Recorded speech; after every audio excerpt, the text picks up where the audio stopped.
Now, the last time I was at the cell, it was little more than a year ago when we rolled out a new resource, the Recognizing the 8 Signs of Terrorism video, developed by the cell and the Colorado Information Analysis Center, supported by a DHS grant.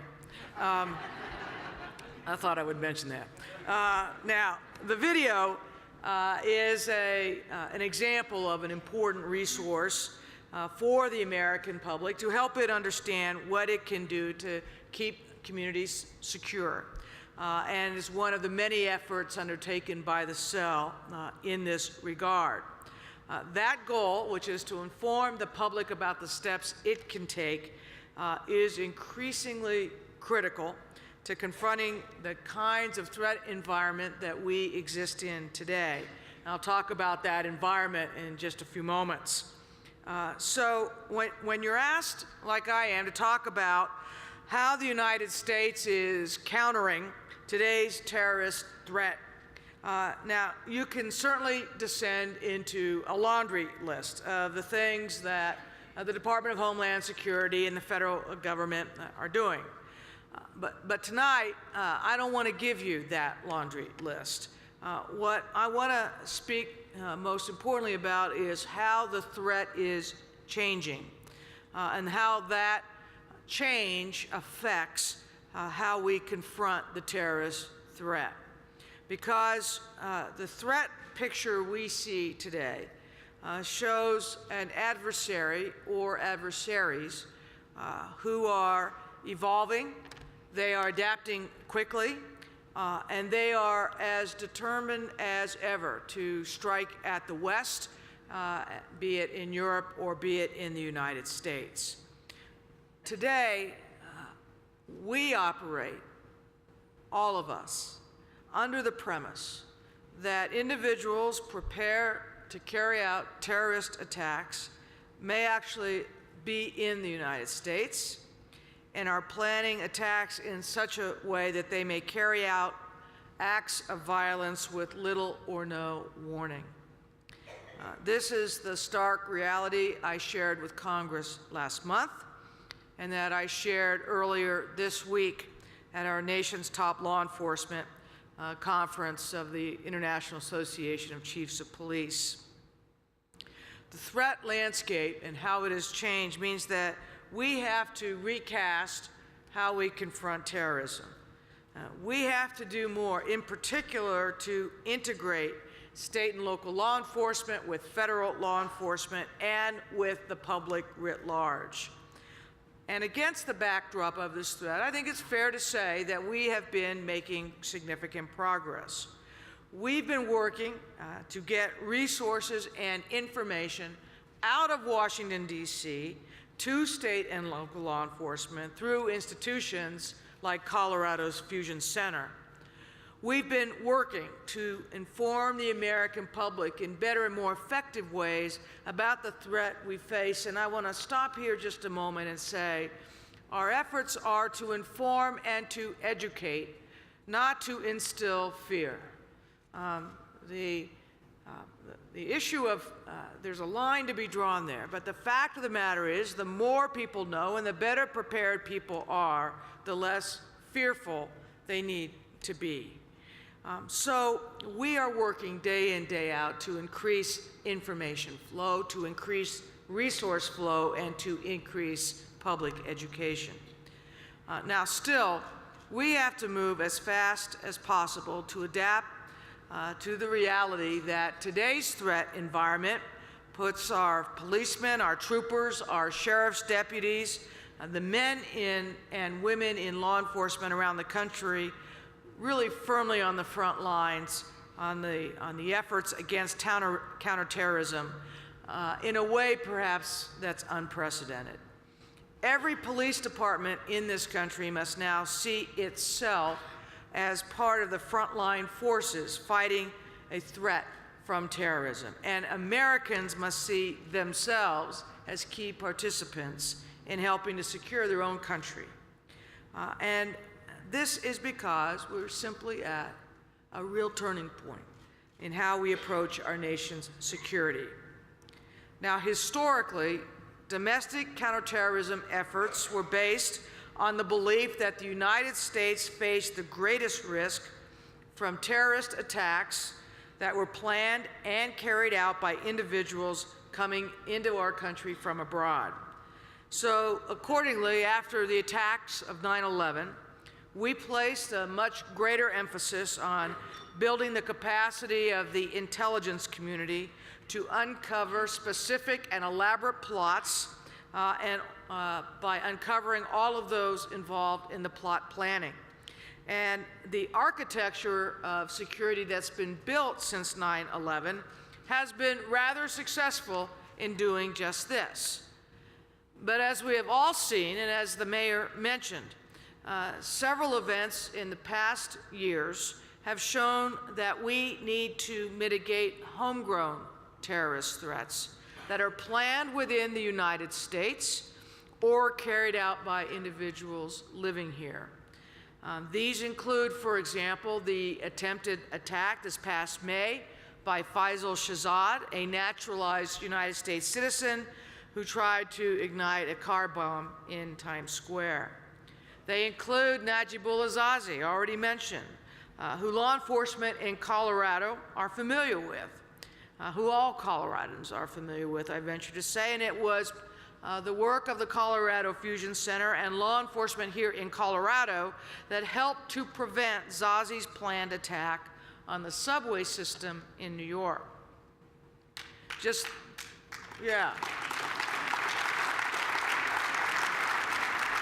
Give credit where credit is due.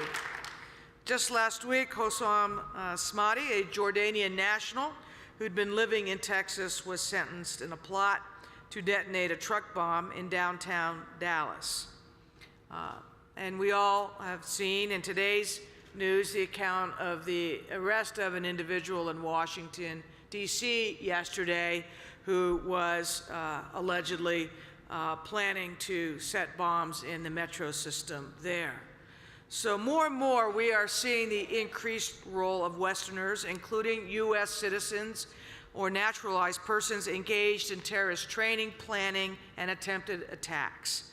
And more it is possible for these individuals to be unknown to the intelligence community and unknown to federal authorities because they are already in the country or because the types of attacks they are planning are smaller and more quickly developed than previous types of plots. And that means that the authorities have fewer abilities or fewer abilities to interrupt them. So think for a moment about what this means.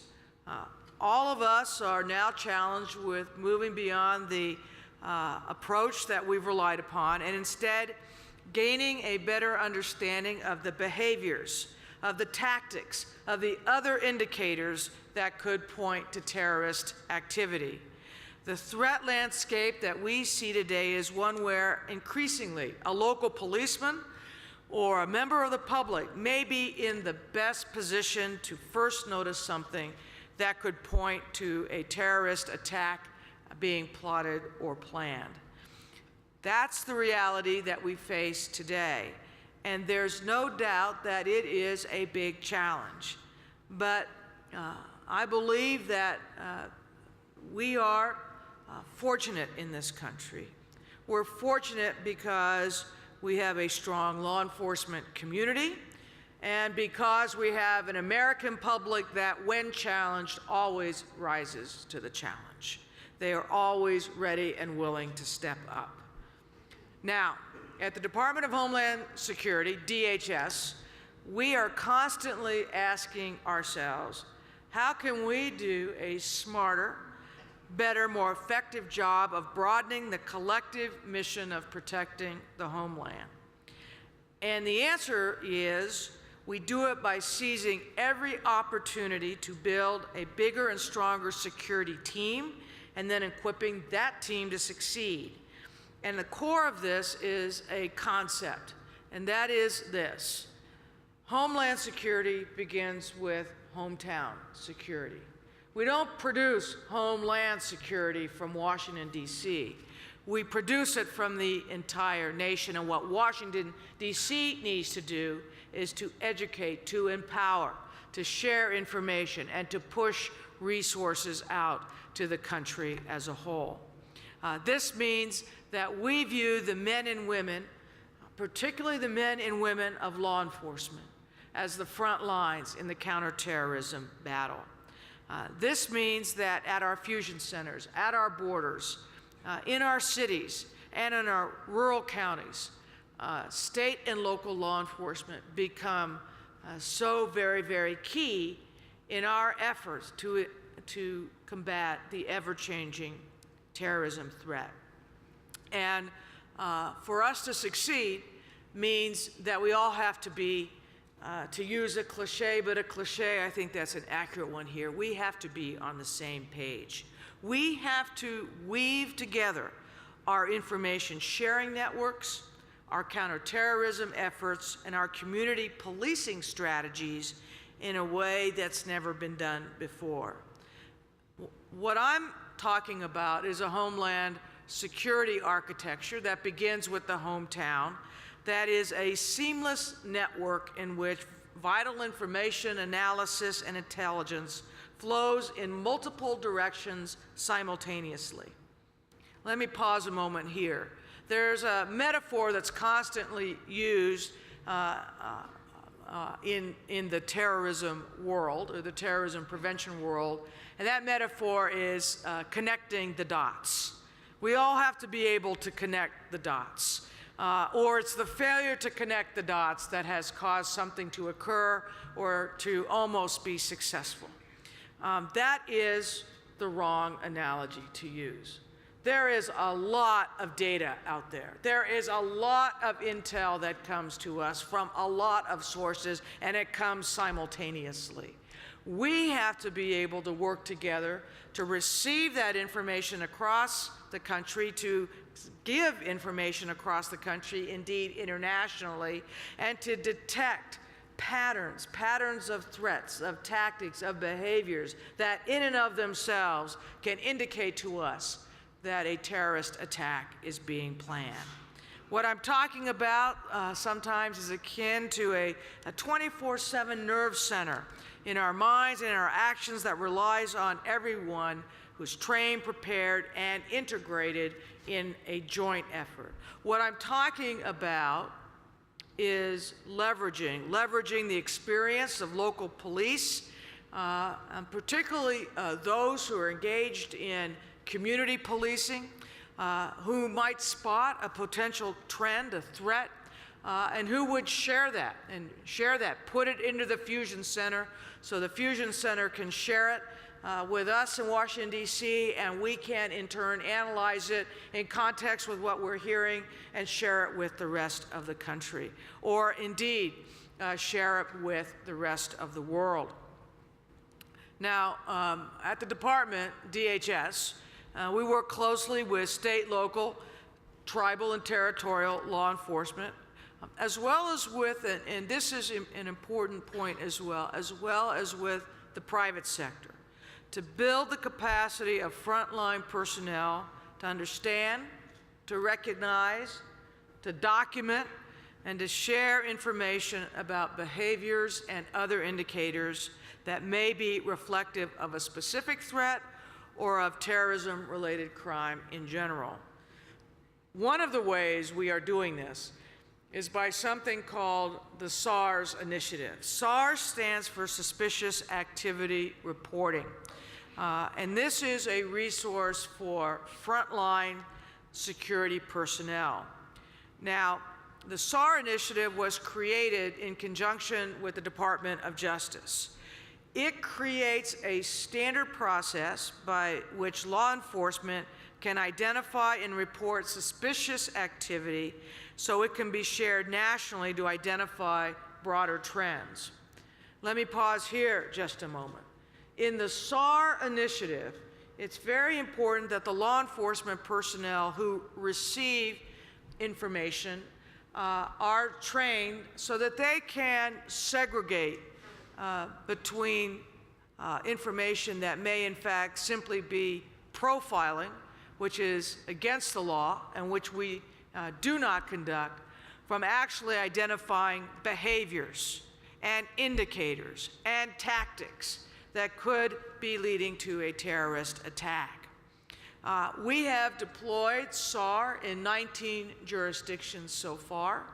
Our intent is to deploy it nationally and to deploy it by expanding it to fusion centers, to transit police, to state law enforcement agencies. And we're doing this so that the frontline law enforcement personnel, who I've been discussing, have the very best training available, including an awareness of the latest terrorist trends and tactics that we are seeing at the federal level, not just across the United States, but in that cloud, or those many clouds of information that we receive, it is the information from across the globe. The National SAR Initiative also includes and is built within it our privacy and civil liberties protection, intended to prevent racial and ethnic profiling.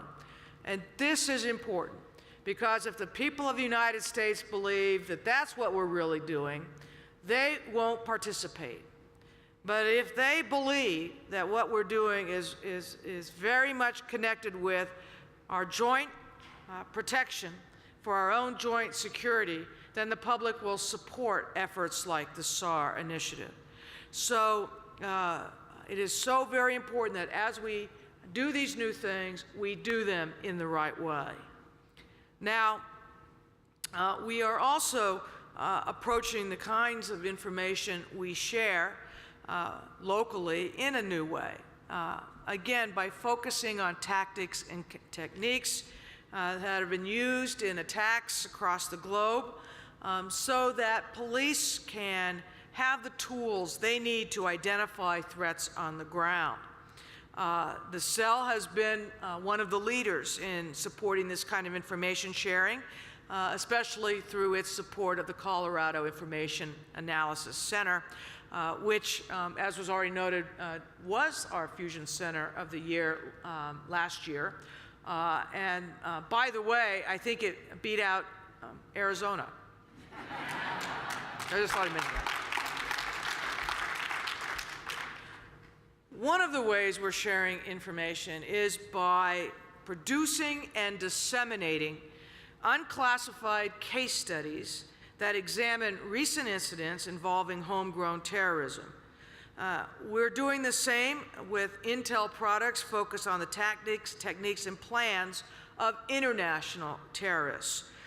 We're working closely and sharing DHS personnel with the FBI's Joint Terrorism Task Forces, the JTTFs. Now, these play a critical role in investigating specific cases relating to terrorism. And the fusion centers combined with the JTTFs complement each other in collecting, disseminating, and analyzing threat information. We're also building across the country the capacity of state and major urban areas to have their own fusion centers like Colorado has. This is a fairly new concept. I have been working in the law enforcement arena either as a prosecutor or governor since 1993. We really have only had fusion centers develop in the last half of a decade or so. And it is my goal as the secretary now to take the fusion center concept and make them each centers of analytical excellence that receive threat information, understand the local implications of threat information, and share relevant threat-related or crime-related behaviors and indicators. There is another very important element here, and that is in addition to law enforcement, in addition to fusion centers and to suspicious activity reporting. And that is what we do with the American people themselves. What role can they play in passing along information? People need to tell law enforcement when they see something suspicious. This is a critical step to law enforcement awareness about what is going on. By doing so, people empower themselves in their own security. Again, a shared responsibility for each and every American. To spread that word about the role that each and every American plays, we have launched and are expanding a national campaign around saying that everybody can remember. See something, say something. It's pretty straightforward. See something, say something. And recent events have underscored how each and every person can have a role in keeping our communities and our country safe. Take, for example, Faisal Shahzad, the Times Square bomber. That case came about because a New York street vendor tipped off a policeman about smoke coming out of a vehicle that he wasn't used to seeing in that area. And by the way, from that tip to the actual identification and arrest of Shahzad, we took less than 53 hours. Now, you may have seen a television show called 24 Hours. That's a television show. Going from a cold tip to identification and apprehension in 53 hours. That's pretty darn good law enforcement work.